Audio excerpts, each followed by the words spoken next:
everyone, Michael here. I know it's been a while since I updated, at least a week or so. Um, so, I have received 15 different responses from Social Security and from um, DSHS, which is my state's welfare, basically, about what type of money I'm supposed to be getting and what type of money I'm not supposed to be getting. Um,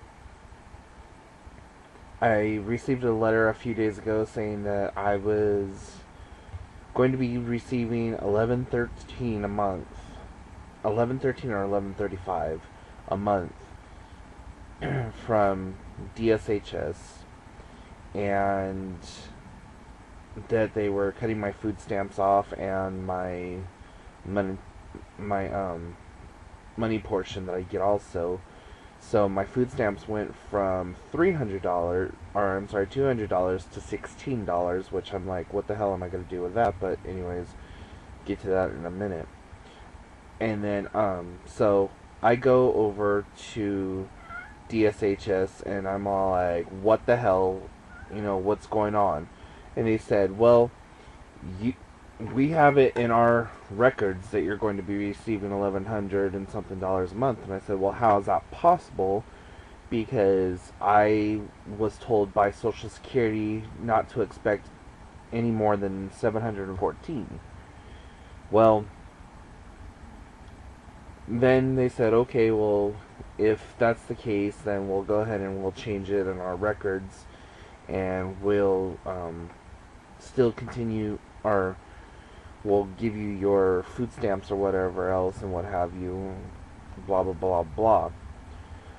So I'm like, okay, that's cool. If I get 1113 to 1135 a month, I can stay in the place that I'm at because my rent's only $675, and I'm like, okay, cool.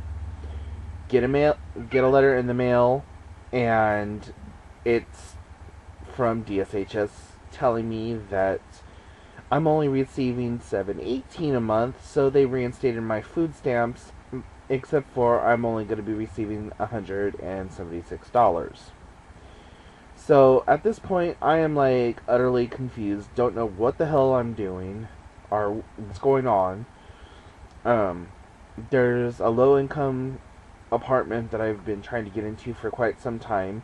I just got the approval from the apartment to move in, but because I signed up for a 2-bedroom, I can't move into it because I don't have a roommate.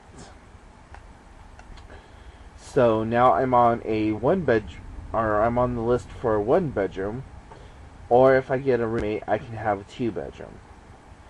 So everything for the last week and a half, 2 weeks, has been a double-edged sword. It's like good news, but there's a catch to the good news. And I don't know if I've made a video since, but last time I posted a video, my grandmother was in the hospital. Well, she has recently passed away. She passed away on March 8th at 11 p.m. And it was, they're saying complications due to ammonia or whatever else, but I really don't know what all it was. They had her heavily sedated on morphine. So anyways, she passed away on the 8th, and they buried her on the 16th, which consequently happened to be my birthday. And I was like, well, that's a fan-frickin-tastic birthday present. But yeah, so anyways, I had to deal with that. And the other thing that I'm dealing with right now is having to get used to the whole Social Security medical prescription plan coverage. I understand what the huge bitch is.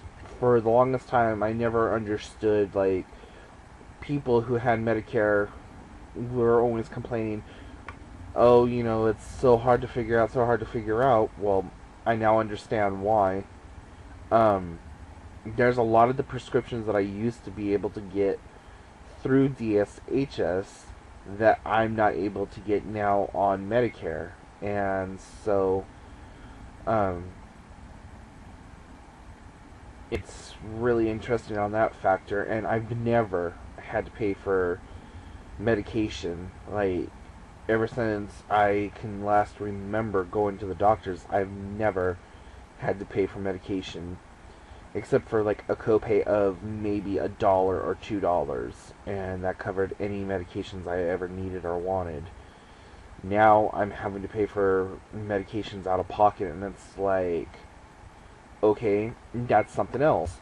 I received 5 different things from several different, from different companies saying that I'm covered under this prescription plan, and if I don't have enough money for this prescription, that I can go through them and they'll pick up whatever Medicare doesn't pick up, and this program will pick up whatever DSHS doesn't pick up, and this program over here guarantees that none of your prescriptions, both generic or original, will never be any more than $2, and this prescription over here, blah blah blah, and yada yada.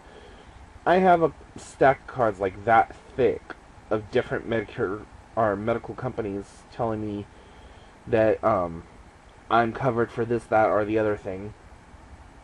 Yet the pharmacy at QFC doesn't seem to understand how to bill or use those.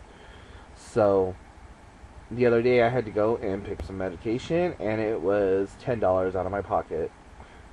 Thankfully I had a little bit of money. Otherwise, I don't know what the hell I would have done. But anyways, long story short, got that taken care of. The other thing that I've been doing is just been working a lot lately on doing arts and crafts and things like that. Just trying to get my creative juices flowing again, and trying not to worry too much about my whole housing situation. I paid my landlord off some money, nowhere near the amount of money that I owe him, and God bless him because he's such an awesome dude. But I was able a few days ago to hand him like a full $600, and like, here you go, and it felt so good to be able to do that, even though I do owe him like $4,000. So at least that 600 was part of that money that I could give him.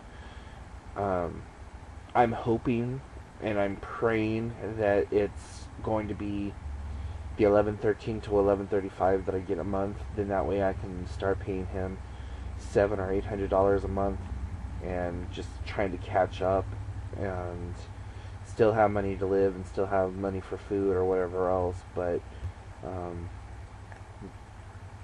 just gotta push along and see what happens. But anyways, yeah, there's really nothing else new to say or whatever, and I'm sorry about all the little background noises. I thought I shut everything off, but anyways, comment back. I look forward to them. Hope everything's going well with y'all, and I'll talk to you soon.